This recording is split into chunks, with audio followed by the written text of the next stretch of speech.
ഇപ്പൊ നമ്മൾ ഇനി അടുത്ത പ്രഭാഷണത്തിലേക്ക് കിടക്കാം.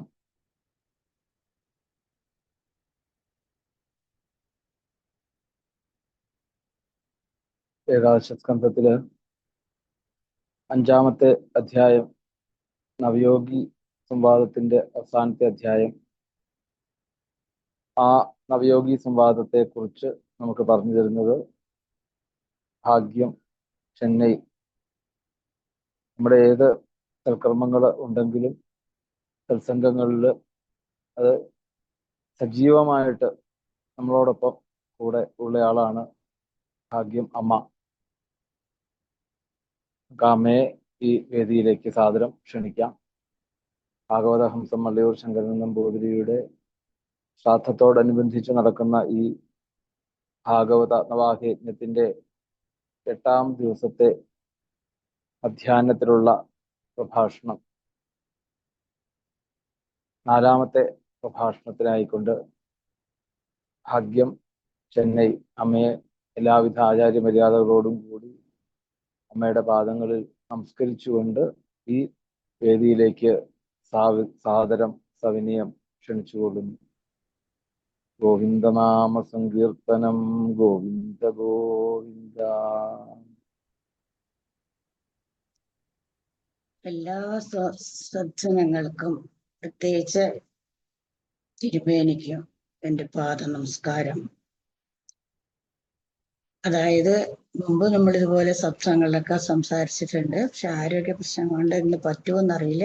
എന്നാലും തിരുമേനി തന്ന ആ ഒരു എനർജി എന്നെ പറയാൻ അനുഗ്രഹിക്കട്ടെ. വള്ളിയൂരപ്പ ശരണം. പിഞ്ചാവദംസമതിസീ കുസുമാവഭാസം പീതാംബരം ഭുവനമോഹന മന്ദഹാസം ശങ്കാരി പങ്കജഗദാധരമാത്മസൗഖ്യം സന്ദായകം ഗുരുപുരേശമാശ്രയാമി. കൃഷ്ണ.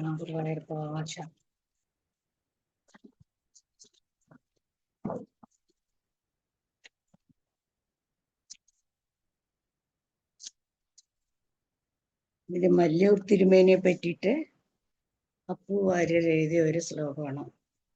ഭക്തന്മാരുടെ ഹൃദത്തടത്തിൽ വിലസാൻ ശ്രീകൃഷ്ണനെ ശ്രീ ഗണേശാങ്കേ ചേർത്തൊരുമിച്ചിരുത്തി സരസം തൂമന്ദഹാസാന്യതം ശ്രീമദ് ഭാഗവതം സുദുർലഭതമം തത്വാർത്ഥബോധാത്മകം ഭക്താനന്ദ കുതൂഹലേനയലുളും ശ്രീ മള്ളിയൂരപ്പാ കാക്കണേ, മള്ളിയൂരപ്പാ കാക്കണേ. ഇപ്പോ 5-ാം അധ്യായമാണ് പറയാൻ പറഞ്ഞിരിക്കുന്നത്. 5-ാം അധ്യായത്തിന് പറയുന്നതിന് മുമ്പ് അതിൻ്റെ ഒരു ചെറിയൊരു മുഖമൊന്ന് ചെറുതായിട്ടൊന്ന് പറയാം. കാരണം ഇതെന്തുകൊണ്ട് പറയുന്നു?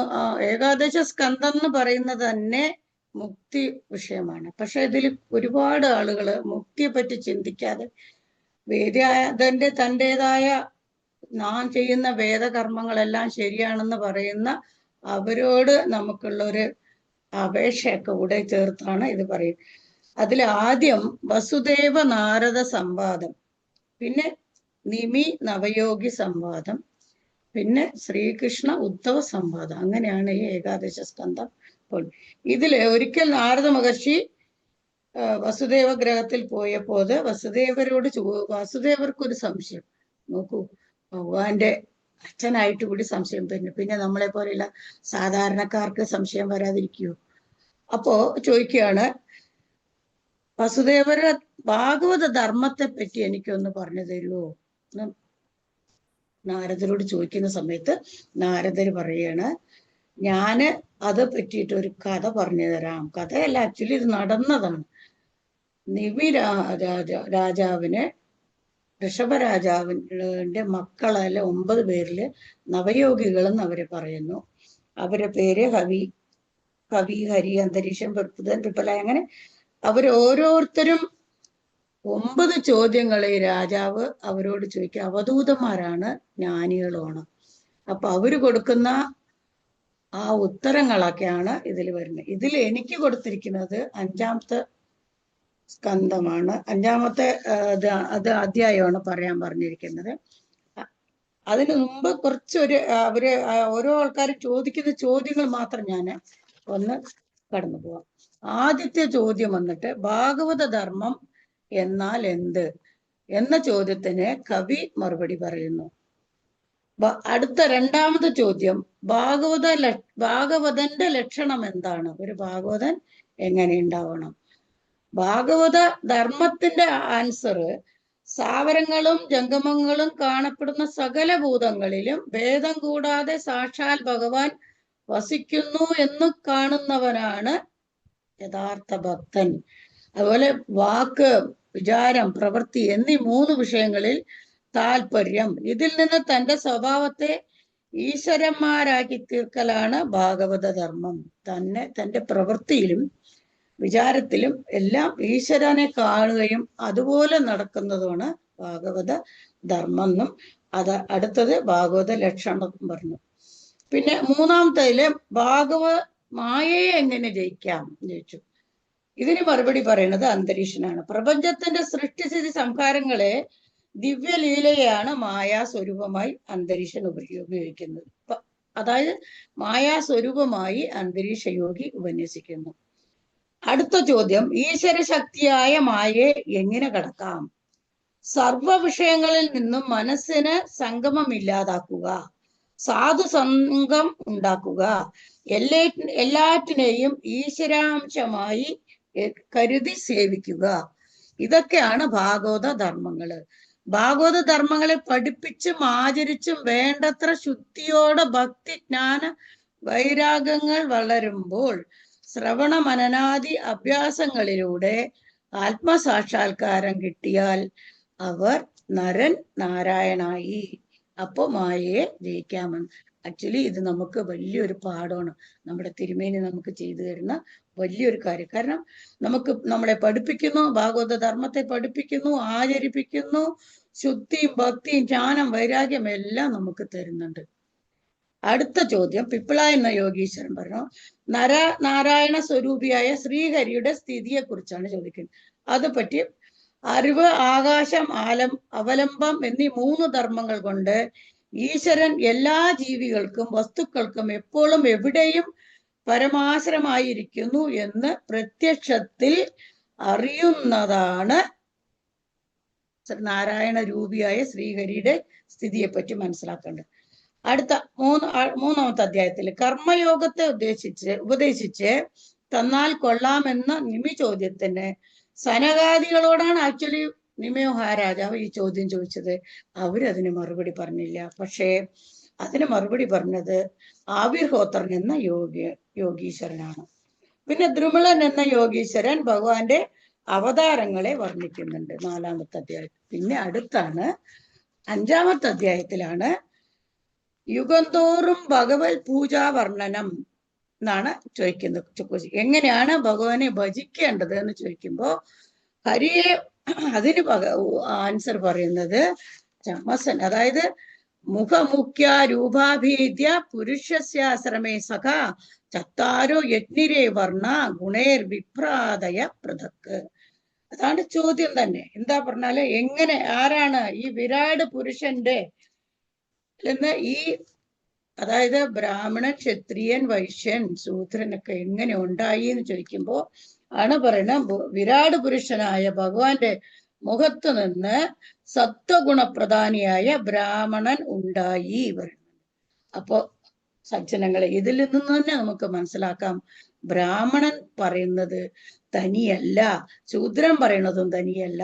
രണ്ടും ഭഗവാനിൽ നിന്നുണ്ടായ ഓരോ ഗുണങ്ങളാണ്.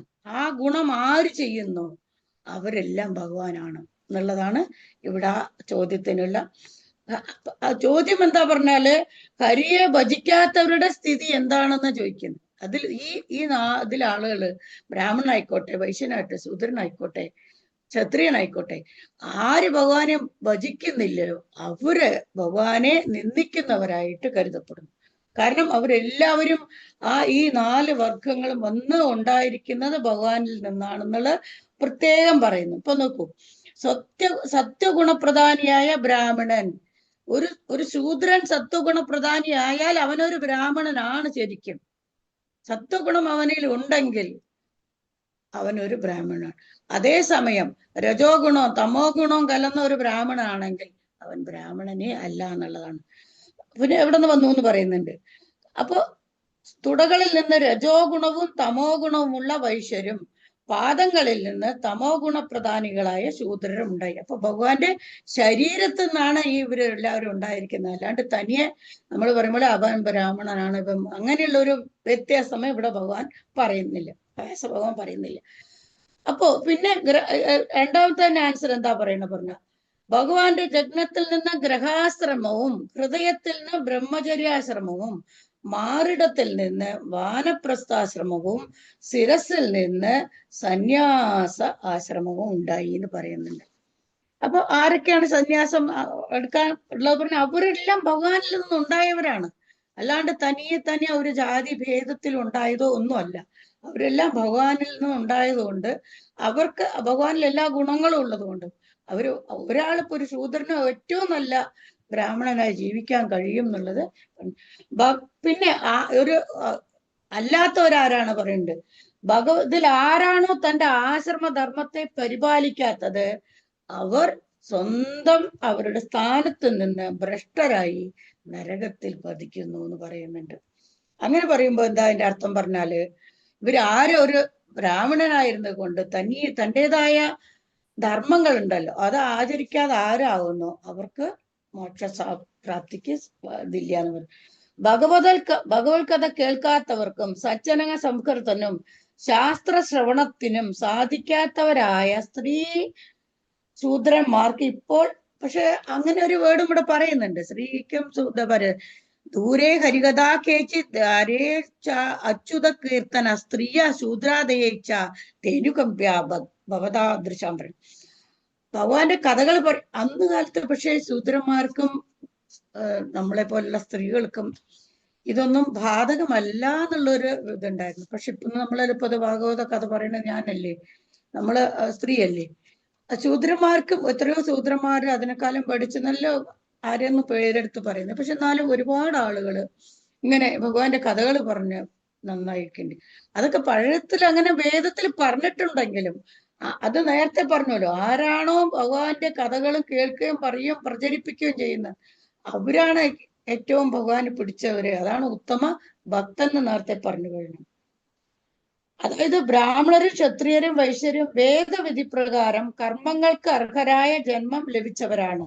അവര് കർമ്മങ്ങൾ ചെയ്യുന്നുണ്ട്, പക്ഷേ യാഗാദികളിൽ മുഴുകി ജീവിക്കുന്നു, മുക്തിക്ക് വേണ്ടി പരിശ്രമിക്കുന്നില്ല. അവർക്ക് നരകത്തിൽ പോകാനുള്ള. പിന്നെ അടുത്ത 11ാമത്തെ ശ്ലോകത്തിൽ എന്താ പറയുന്നത്? സ്ത്രീ സംഘം, മാംസഭക്ഷണം, മദ്യസേവ ഇവ ജന്തുക്കൾക്കുള്ളതാണ്. ആക്ച്വലി ഈ മൂന്നും ജന്തുക്കൾക്കുള്ളതാണ്. വേദത്തിൽ പ്രത്യേക വിധിയൊന്നും ഇതിനെപ്പറ്റി എഴുതിയിട്ടില്ല എന്നും പറയുന്നുണ്ട്. അപ്പോ മനുഷ്യന് വേണ്ടിയാണ്. പക്ഷെ മൃഗങ്ങൾക്ക് ഇത് മൂന്നുണ്ടെങ്കിലും മനുഷ്യനുണ്ടല്ലോ ഇവിടെ ജീവിതത്തില്. അവർക്ക് വേണ്ടി എന്താ ചെയ്തേക്കണം? വിവാഹം, യാഗം, സൗത്രാമണ്യം എന്നീ വ്യവസ്ഥകൾ ഉൾപ്പെടുത്തിയിരിക്കുന്നു വേദത്തിൽ എന്ന് പറയുന്നുണ്ട്. ഇന്ദ്രപ്രീതിക്കായി ചെയ്യുന്ന യാഗമാണ് സൗത്രാമണ്യം. മനുഷ്യന് സ്ത്രീ സംഗമം എന്നുള്ള വാസന ഉള്ളത് കൊണ്ടാണ് വിവാഹം നിശ്ചയിച്ചിരിക്കുന്നത്. അത് പുത്രോത്പാദിക്ക് വേണ്ടിയാണ്, അല്ലാതെ അനാവശ്യ കാര്യങ്ങൾക്കോ അനാശാസ്യങ്ങൾക്കോ ദുരുപയോഗപ്പെടുത്താൻ പാടില്ല എന്നും പ്രത്യേകമായിട്ട് പറയുന്നുണ്ട്. വേദവിധി പ്രകാരമുള്ള കർമ്മങ്ങൾക്ക് അർഹരായ ജന്മം ലഭിച്ചവരെയാണ്, അതായത് ശൂദ്രരായാലും ശരി ബ്രാഹ്മണനായാലും ശരി, അവർക്കേ ഇതില് അവര് മാത്രമാണ് വേദ ഉപനയം അധ്യയനം മുതലായവ നടത്താൻ അർഹരായിട്ടുള്ളവര് എന്നും പറയുന്നു. പിന്നെ അതിന്റെ അടുത്തത് എന്തോ ക്വസ്റ്റ്യൻ ആണ് പറഞ്ഞാല്, പിന്നെ 13ാം അധ്യായത്തിൽ എന്താ പറയുന്നത്? അതുകൊണ്ട് യാഗം നടത്താം എന്നെല്ലാം പറഞ്ഞുവല്ലോ. ഇപ്പോ മാംസാദികൾ, ആ യാഗത്തിൽ വരുന്ന മാംസാദി ഭക്ഷിക്കാൻ വേണ്ടിയല്ല യാഗം നടത്തുന്നത് എന്നും പറഞ്ഞു. പിന്നെ മദ്യം സമർപ്പിക്കാൻ ചിലർക്ക് മദ്യം പക്ഷേ അത് എന്തുപോലെയാണെന്ന് പറഞ്ഞാൽ ഘ്രാണിക്കുക മാത്രമേ ചെയ്യാവൂ. അല്ലാണ്ട് മൂക്കിനൊപ്പം കുടിച്ച് അവിടെ ആടാനും പാടാനും പാടില്ല എന്ന് നമ്മുടെ വേദം നമ്മളെ പറഞ്ഞ് പറയുന്നു. വേദത്തിൽ നമുക്ക് പറയുന്നുണ്ട്, അത് നമ്മൾ മനസ്സിലാക്കണം. പിന്നെ മൃഗങ്ങളെ വധിക്കുന്നെന്ന് പറയുന്നുണ്ടോ? അതെന്താ ചെയ്യേണ്ടത് പറഞ്ഞാല്, മൃഗങ്ങളെ വേദോച്ചാരണം നടത്തി ദേവഹിതാർത്ഥം വധിക്കാൻ പറയുന്നുണ്ട്. വേദത്തിൽ വിധിച്ച പ്രകാരമുള്ള വധം ഹിംസയല്ല എന്നും പറയുന്നുണ്ട്. പിന്നെ അടുത്ത് 14-ാമത്തെ ശ്ലോകത്തിൽ എന്താ പറയണ പറഞ്ഞാല്, ഏതേനേവം വിധോ സന്ത സ്തബ്ധ സദവിമാനിന, സത്കാര്യങ്ങൾ ചെയ്യാതെ തങ്ങൾ സജ്ജനങ്ങളാണ്, എനിക്ക് വേദം അറിയാം, ഞാൻ വേദം പഠിച്ചിട്ടുണ്ട്, ഞാൻ ചെയ്യുന്ന കർമ്മങ്ങളെല്ലാം നല്ല കർമ്മങ്ങളാണ് എന്ന് പറഞ്ഞ് അഹങ്കാരികളായിട്ട് ജീവിക്കുന്ന, പശുവിനെ കൊല്ലുന്നവര്, പശുവിനെ ഭഗവാന് അർപ്പിച്ചിട്ട് ഞാൻ അതിന്റെ ഏതാണ് യാഗം നടത്തുന്നത് അതുകൊണ്ടാണെന്നൊക്കെ പറയുന്നവർക്ക് ഒരു കാലത്തും ശാശ്വതമില്ല എന്ന് പ്രത്യേകം നമ്മുടെ ഇതിൽ പറയുന്നു. അവർക്ക് വിശുദ്ധമായ സ്വധർമ്മം അറിയുന്നില്ല അവര് എന്നുള്ളതാണ് പറയുന്നത്. അടുത്തത് 15-ാമത്തെ ശ്ലോകത്തിൽ എന്താ പറയുന്നത് പറഞ്ഞാല്, അന്യ ശരീരങ്ങളിലും സ്വശരീരങ്ങളിൽ ഇരിക്കുന്ന ശ്രീഹരിയെ സ്നേഹിക്കാതെ, സ്വന്തം ശരീരത്തെ സ്നേഹിക്കാതെ, അതായത് ഭഗവാനിൽ നിന്ന് വന്നാണല്ലോ നമ്മളെല്ലാവരും. അപ്പോ അന്യ ശരീരങ്ങളിലുള്ളവരും ഭഗവാനിൽ നിന്ന് വന്നവരാണ്. അവരെ ഈശ്വരൻ ഭഗവാനും നമ്മളും എല്ലാം ഒന്നാണെന്ന് വിചാരിച്ച് അവരെയും നമ്മളെയും എല്ലാം സ്നേഹിക്കുന്ന ആളുകളായിരിക്കണം എന്ന് പറയുന്നുണ്ട്. അല്ലാതെ സ്വന്തം പുത്രന്മാരെ മാത്രം സ്നേഹിക്കാൻ പാടില്ല. ആക്ച്വലി വേദത്തിൽ ഇതിൽ ഭഗവാൻ പറഞ്ഞ എന്താ അറിയോ, അന്യ ശരീരങ്ങളിലും സ്വശരീരങ്ങളിലും ഇരിക്കുന്ന ഈശ്വരനായ ഹരിയെ ദേഷിക്കുന്നവൻ ജീവിച്ചിരിക്കുന്ന ശവമാണെന്ന് പറഞ്ഞു. ജീവിച്ചിരുന്നിട്ടും അവൻ ശവത്തിന് തുല്യനാണെന്ന് പറയുന്നു. പിന്നെ 16-ാമത്തെ അധ്യായത്തിൽ പറഞ്ഞത്, ചിലർ ധർമ്മം, അർത്ഥം, കാമം എന്നീ 3 വിധത്തിലുള്ള പുരുഷാർത്ഥങ്ങളെ ചിന്തിക്കുന്നു. അതിൽ ഇനി ഒന്നുകൂടെ ഉണ്ടല്ലോ, ധർമ്മം, അർത്ഥം, കാമം, അടുത്തതെന്താ? മോക്ഷം. അതേപ്പറ്റി അവർ ചിന്തിക്കുന്നേ ഇല്ല എന്നാണ് 16-ാമത്തെ അധ്യായത്തിൽ പറയുന്നത്. അങ്ങനെ പിന്നെയുള്ളവരെ കുറെ പേരെ പറ്റി പറയണ്ടേ, ഏത് ആത്മഹനോ ശാന്ത അജ്ഞാനേ ജ്ഞാനമാനിന ചിരന്ത്യ കൃത്യാവൈ കാലദസ്ത മനോരഥ. ഇവര് ആത്മാവിന് ദ്രോഹിക്കുന്നവരാണ്. സ്വന്തം ആത്മാവിന് എനിക്ക് അറിയും എല്ലാം പറഞ്ഞ് നമ്മുടെ ആത്മാവിലുള്ള നല്ല സംഘത്തെ, നല്ല ബുദ്ധിയെ സ്നേഹിക്കാതെ എന്തെങ്കിലും ഒരു ചെറിയ കാര്യം വന്നാല് അവര് എന്താ ചെയ്യുന്ന പറഞ്ഞാൽ അവർക്കുള്ള പേര്, സ്വന്തം മനസ്സിനെ വേദനിപ്പിക്കുന്നവരെ ആത്മഘാതികൾ എന്നാണ് പറഞ്ഞത്. ആക്ച്വലി നമ്മൾ വിചാരിച്ചിരിക്കണം എന്താ, സ്വന്തം ശരീരത്തെ നശിപ്പിച്ച് ആത്മഹത്യ ചെയ്യുന്നവരെ ആണെന്ന അർത്ഥത്തിലാണ് നമ്മൾ ആത്മഘാതികൾ പറഞ്ഞത്. ആക്ച്വലി ആത്മഘാതികൾ പറഞ്ഞാൽ അതല്ല, ആത്മാവിന് മുക്തി നൽകാൻ ശ്രമിക്കാതെ അതിനെ സങ്കടപ്പെടുത്തുന്നവരെയാണ് ആത്മഘാതികൾ എന്ന് പറയുന്നത്. സ്വന്തം ആത്മാവിന്, ഇത് എന്റെ ആത്മാവാണ്, ഞാൻ നല്ലത് ചെയ്ത എന്റെ ആത്മാവ് സന്തോഷിക്കും എന്ന് വിചാരിക്കുന്നവരെയാണ് സത്സംഗത്തിലും എല്ലായിടത്തും ഭഗവാൻ ആദരിക്കുന്നത്. സകലതിനെയും, അതായത് ഇവരെന്ത് ചെയ്യുന്നു പറയും, ഇവർക്ക് എന്താണ് ഫലം പറഞ്ഞാല്, എങ്ങനെ സ്വന്തം ആത്മാവിനെ ദേഷിക്കുന്നവരുടെ ഫലം എന്താ അറിയോ, ഇവര് അടുത്ത് വിവേകശക്തിയില്ലാത്ത യോനികളിൽ വീണ്ടും വീണ്ടും ജനിക്കുന്നു. പുനരഭിജനനം പുനരുജനനം, നമ്മുടെ ശങ്കരാചാര്യർ പറഞ്ഞ സ്ഥിതിയാണ് ഇവർക്ക്, ഈ ആത്മഘാതികൾക്ക് കിട്ടുന്നതെന്ന് 17-ാമത്തെ അധ്യായത്തിൽ പറഞ്ഞു. ഇനി അടുത്ത് എന്താ ചോദ്യം പറഞ്ഞാല്, പ്രത്യാഹയാസ രുചിത ഗൃഹാപത്യ സുഖർച്ചിയ എന്ന് ചോദിച്ചിട്ടുണ്ട്. അപ്പോ വസുദേവനിൽ ഭക്തിയില്ലാത്തവൻ വളരെ കഷ്ടപ്പെട്ട് സമ്പാദിച്ച ധനം, ഗൃഹം, പുത്രന്മാർ, ബന്ധുക്കൾ, ഐശ്വര്യങ്ങൾ ഇവയെ ഉപേക്ഷിച്ചിട്ട് ഇച്ഛിക്കാത്തവരാണെങ്കിലും നരകത്തിൽ പോകുന്നു എന്ന് പറയണു. അങ്ങനെ എന്തോ ഒരു ന്യൂസ് വന്നു, എന്താന്ന് അറിഞ്ഞില്ല, വായിച്ചില്ല ഞാനത്. അപ്പൊ അതിന് മറുപടി ആയിട്ട് പറയുന്നത് കരഭാജൻ എന്നുള്ള യോഗീശ്വരനാണ്. അതിൽ ചോദിക്കുന്ന ചോദ്യം എന്താണ് പറഞ്ഞാല്, ഭഗവാൻ ഏതേത് കാലത്ത് ഏതേത് നിറത്തില് എന്ത് രൂപത്തില് ഏത് നാമത്തില് നമുക്ക് വന്നു എന്നുള്ള ചോദിക്കുന്ന സമയത്ത് അതിനൊരു ചെറിയൊരു ചാർട്ട് മാറി ഞാൻ ഉണ്ടാക്കിയിട്ടുണ്ട്. ഒരു നിമിഷം കൊണ്ട് വായിച്ചു കഴിയാം. കൃതയുഗത്തിലെ വൈറ്റ് നിറമാണ് ഭഗവാന്. ആ 4 കൈയോടുകൂടിയുള്ള ഇതാണ്. ഇന്ദ്രനിഗ്രഹങ്ങൾ ഉള്ളത് കൊണ്ട് ജ്ഞാനം കൊണ്ട് ഭഗവാനെ സ്തുതിക്കുന്നു എന്ന് പറഞ്ഞു. അടുത്തത് ത്രേതായുഗത്തിലെ ഭഗവാന്റെ വർണ്ണം സ്വർണവർണ്ണമാണ്. ചതുർബാഹുവായിരിക്കും ഭഗവാൻ. യാഗത്തിന് ശുക്ര സ്രവം എന്നെ ഉപയോഗിക്കുന്ന അടയാളത്തോടു കൂടിയ ആയിരിക്കും ഭഗവാൻ. വിഷ്ണു യജ്ഞ സുഭദ്ര അങ്ങനെ കുറെ പേരില് ഭഗവാനെ സ്തുതിക്കുന്നു പറഞ്ഞു. പിന്നെ അടുത്ത ദ്വാപരയുഗം. ദ്വാപരയുഗത്തിലെ ഭഗവാന് ശ്യാമള നിറമാണ് പറയുന്നത്. രാജാക്കന്മാരുടെ രൂപത്തിൽ, അതായത് ദ്വാപരയുഗത്തിലാണ് ശ്രീരാമനും ശ്രീകൃഷ്ണനും എല്ലാവരും. അത് ദ്വാപരയുഗത്തിലെ ശ്രീരാമന്റെ കീർത്തികളെ പറ്റിയിട്ടുള്ള കുറെ ശ്ലോകങ്ങളിൽ ഇവിടെ പറയുന്നുണ്ട്. അതൊക്കെ ഇപ്പൊ പറയാൻ സമയമില്ലാത്തതുകൊണ്ട് നമുക്ക് അറിയുന്ന കഥകളുമാണല്ലോ. പിന്നെ കലിയുഗത്തിന്റെ പറയുന്നുണ്ട്. കലിയുഗത്തില് കൃഷ്ണവർണ്ണമായിരിക്കും. അവിടെ ഭഗവാനെ നമുക്ക് എങ്ങനെ സ്വീകരിക്കാം, എന്തുകൊണ്ട് നമുക്ക് ഭഗവാന്റെ അടുത്ത് എത്താൻ പറ്റും, ഏത് വിധത്തിൽ എത്താൻ പറ്റും പറഞ്ഞാല് അത് നാമസങ്കീർത്തനത്തിനോട് കൂടിയിട്ട് ഇന്ദ്രിയ നിഗ്രഹം ചെയ്തും തപസ് കൊണ്ട് ജ്ഞാനം കൊണ്ട് കിട്ടാത്ത ഫലങ്ങള്, അതായത് ഈ യുഗങ്ങളില് ഈ കൃതം തേത്ര ദ്വാപരങ്ങളില് കിട്ടാത്ത സംതൃപ്തി, അതായത് മോക്ഷ ശക്തി നമുക്ക് ഏതിൽ കിട്ടും പറഞ്ഞാല് കലിയുഗത്തിൽ കിട്ടും എന്നുകൂടി ഇവിടെ പറയുന്നു.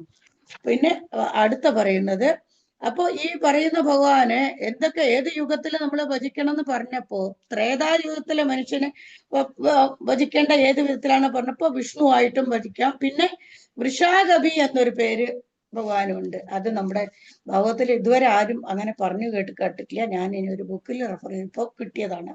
ആ വൃഷാകവി എന്ന പേര് കിട്ടാൻ കാരണം എന്താ പറഞ്ഞാല് മനുഷ്യരുടെ ദുഃഖങ്ങൾ മുഴുവൻ നശിപ്പിക്കുകയും ആഗ്രഹങ്ങൾ സാധിച്ചു കൊടുക്കുകയും ചെയ്യുന്നത് കൊണ്ടാണ് കാമങ്ങൾ വർഷിക്കുന്നത് കൊണ്ട് ഋഷനെന്നും ക്ലേശത്തെ വിറപ്പിച്ചത് കൊണ്ട് ആകവി എന്നും രണ്ടും ചേർത്ത് ഭഗവാന് വൃഷാകവി എന്നുള്ള പേര് ത്രേതായുഗത്തിൽ കിട്ടിയെന്നും പറയുന്നുണ്ട്.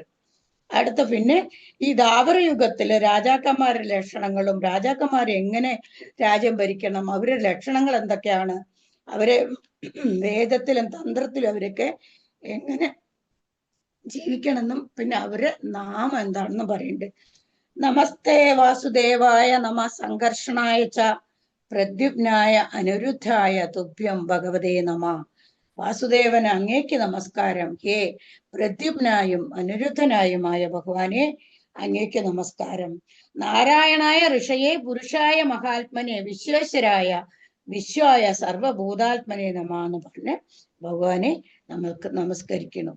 പിന്നെ അടുത്ത ലാസ്റ്റ് വന്നിട്ട് പറയണത് കൃഷ്ണവർണം തൃഷ കൃഷ്ണം സാങ്കോപാംഗ സ്ത്രപാർഷദം യജ്ഞേ സങ്കീർത്തനൈ പ്രായേ ചന്ദിഹി സുമേധസ. അപ്പൊ ഭഗവാൻ ആ യുഗത്തിൽ ഭഗവാന്റെ വർണ്ണം ഞാൻ പറഞ്ഞു കൃഷ്ണവർണ്ണമാണെന്ന് പറഞ്ഞു. അവിടെ ഭഗവാനെ നാമസങ്കീർത്തനം നമ്മുടെ തിരുമേനി ചെയ്യുന്ന പോലെ തന്നെ എല്ലാ തിരുമേനിമാരും അല്ലെങ്കിൽ ഏത് ആൾക്കാരായാലും അത് താൻ എന്തു തന്നെ അധർമ്മം ചെയ്താലും നാമസങ്കീർത്തനത്തിലൂടെ ഈ കലിസന്ധരണ നാമുണ്ടല്ലോ, ഹരേ രാമ രാമ രാമ ഹരേ ഹരേ ഹരേ കൃഷ്ണ കൃഷ്ണ കൃഷ്ണ ഹരേ ഹരേ.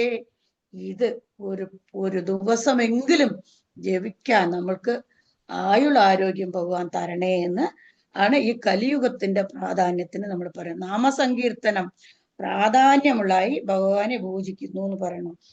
പിന്നെ ശ്രേഷ്ഠമായ അടുത്ത 36-ാം അധ്യായത്തിൽ എന്താ പറയണത് പറഞ്ഞാല് ശ്രേഷ്ഠന്മാരായ ഗുണഗ്രാഹികൾ സാരത്തെ മാത്രം സ്വീകരിക്കുന്ന കലിയുഗം ശ്രേഷ്ഠം എന്ന് പറഞ്ഞ് ബഹുമാനിക്കുന്നു. കാരണം കലിയുഗത്തിൽ യാഗാദി കർമ്മങ്ങളോ യാഗങ്ങളോ കൊണ്ടല്ല ഭഗവാനെ പ്രസാദിക്കുന്നത്, കേവലം നാമസങ്കീർത്തനം കൊണ്ടു തന്നെ ഭഗവാൻ പ്രസാദിച്ച് നമുക്ക് സർവ അഭിലാഷങ്ങളും സാധിച്ചു തരുന്നു എന്ന് പറയും, പ്രത്യേകമായിട്ട് ഇതിൽ പറയുന്നുണ്ട്.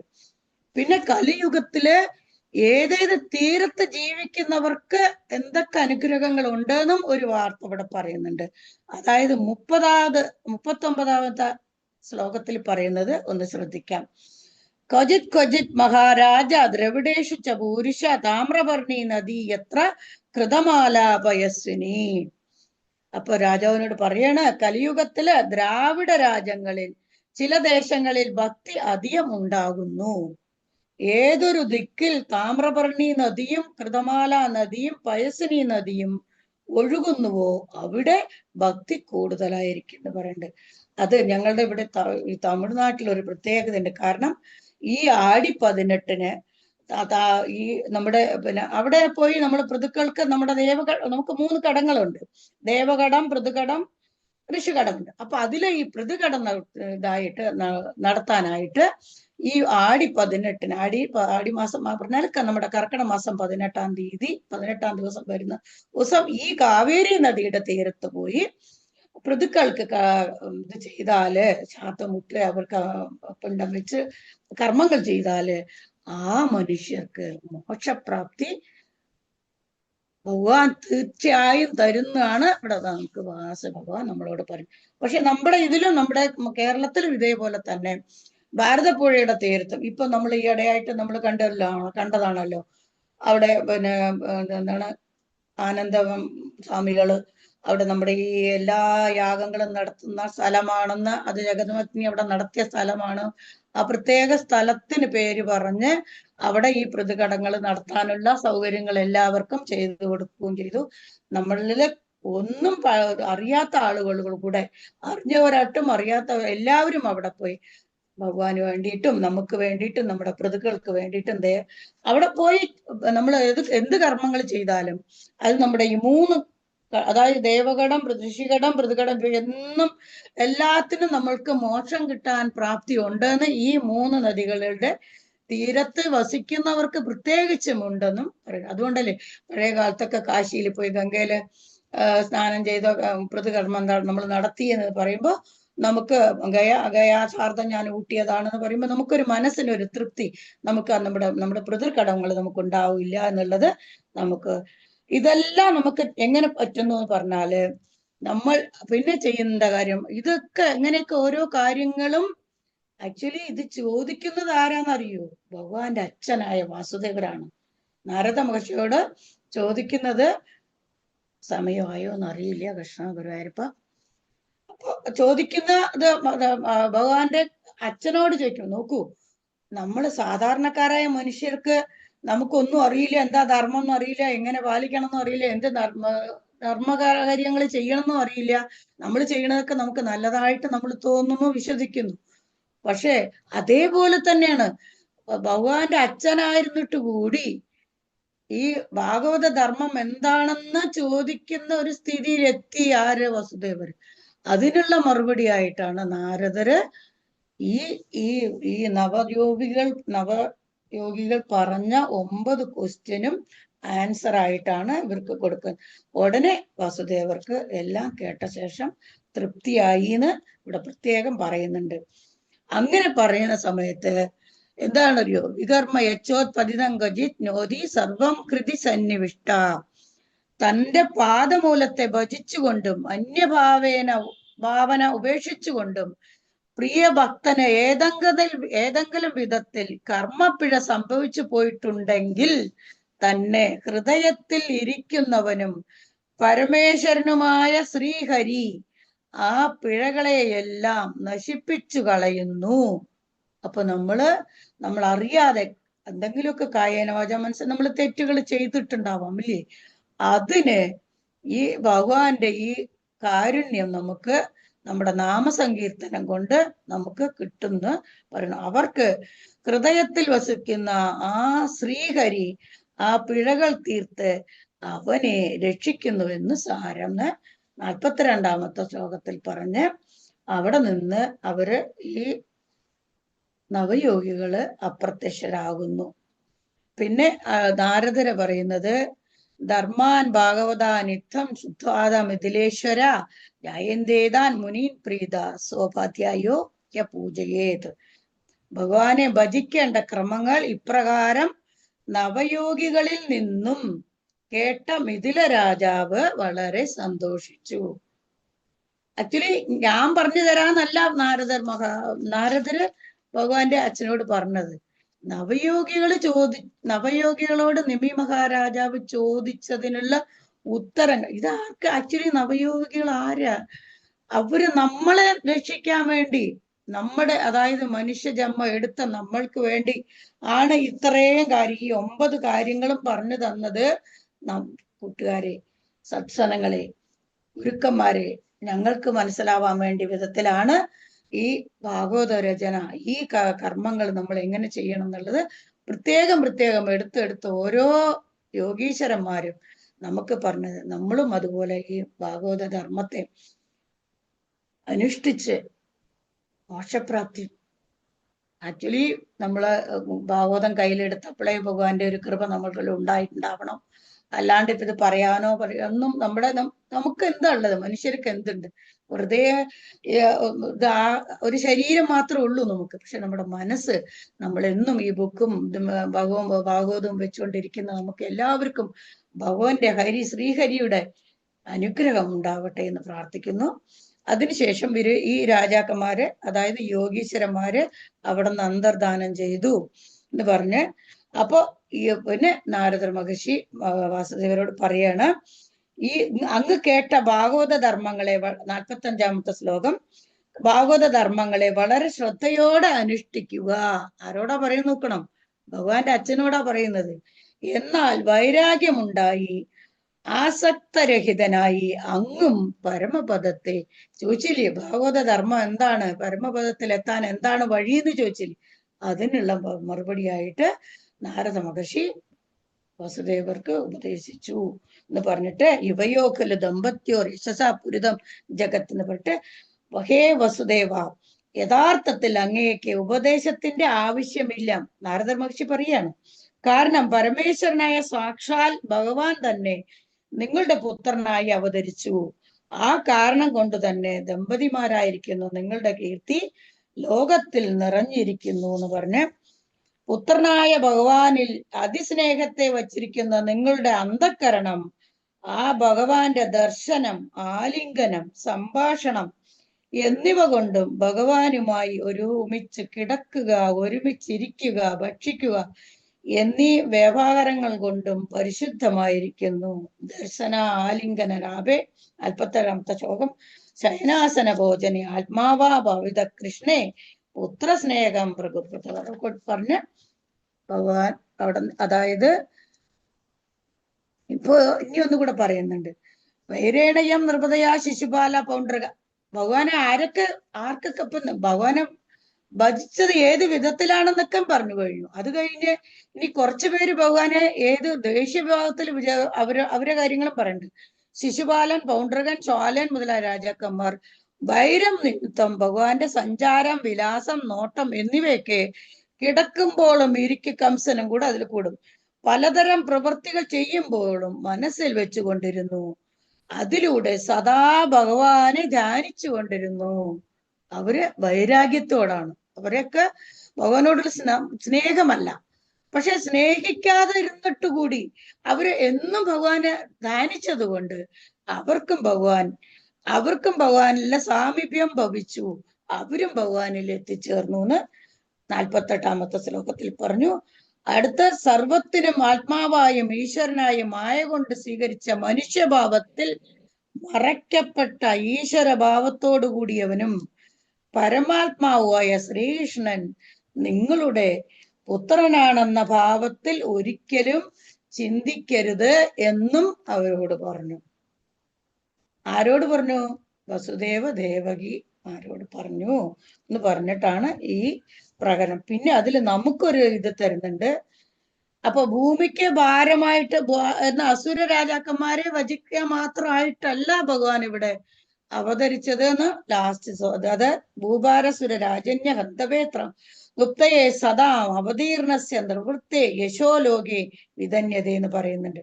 അതിനർത്ഥം എന്താ പറഞ്ഞു? ഭൂമിക്ക് ഭാരമായിരിക്കുന്ന അസുര രാജാക്കന്മാരെ വധിക്കാനായിട്ടും സജ്ജനങ്ങളെ രക്ഷിക്കാനായിട്ടും അവതരിച്ചിരിക്കുന്ന ഭഗവാൻ തന്റെ കീർത്തി ഉറപ്പിക്കാനായി പലതരം അത്ഭുത കർമ്മങ്ങളും ചെയ്തു. അതൊക്കെ ഭഗവാന്റെ കഥകൾ നമ്മളിപ്പോ ഓരോന്ന് കഥകൾ കേട്ടുകൊണ്ട് കഴിഞ്ഞല്ലോ. ഇപ്പൊ ഏകദേശത്തിലെത്തിയല്ലോ നമ്മൾ. ആ കഥകളിൽ 90 അധ്യായങ്ങളിലായിട്ട് നമ്മൾക്ക് ഓരോരുത്തരും, ഇപ്പൊ എനിക്ക് മുമ്പ് പറഞ്ഞ പ്രഭാഷണം ചെയ്ത എല്ലാവരും ഭഗവാന്റെ ലീലകള് ഇല്ലാതെ നമ്മുടെ തിരുമേനി ഡെയിലി രാവിലെ ഏതാണ് ഭഗവാൻ, എങ്ങനെയാണ് ഭഗവാൻ, എങ്ങനെ ഭഗവാനെ ധ്യാനിക്കണം എന്നുള്ളത് നമുക്ക് ഊട്ടി ഉറപ്പിക്കുന്നുണ്ട്. തിരുമേനിക്ക് ആയുള്ള ആരോഗ്യ സൗഖ്യം കൊടുക്കണേന്ന് ഈ ഒരു അമ്മയുടെ പ്രത്യേക പ്രാർത്ഥന.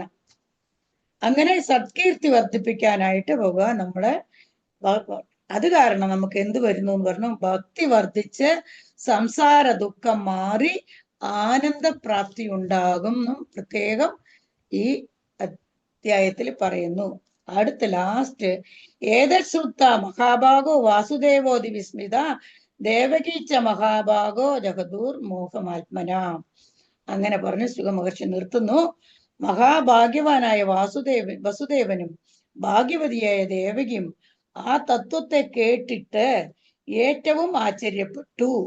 തങ്ങളുടെ പുത്രനാണ് കൃഷ്ണൻ എന്നുള്ള ഭ്രമം, ഇവിടെ ഓർക്കണം, ഭ്രമം ഉപേക്ഷിച്ചു.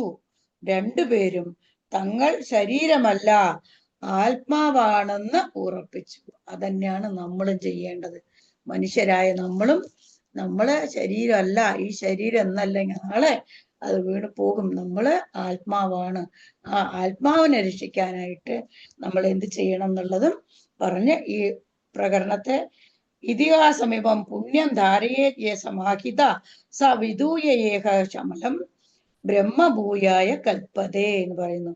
പുണ്യകരമായ ഈ ഇതിഹാസത്തെ ഏതൊരുത്തൻ ശ്രദ്ധയോടും ഭക്തിയോടും കൂടി ധരിക്കുന്നുവോ അവൻ സകല പാപങ്ങളെയും ഈ ജന്മത്തിൽ തന്നെ നശിപ്പിച്ചിട്ട് ബ്രഹ്മത്തെ പ്രാപിക്കാനുള്ള യോഗ്യത സമ്പാദിച്ച് മുക്തി നേടുന്നു.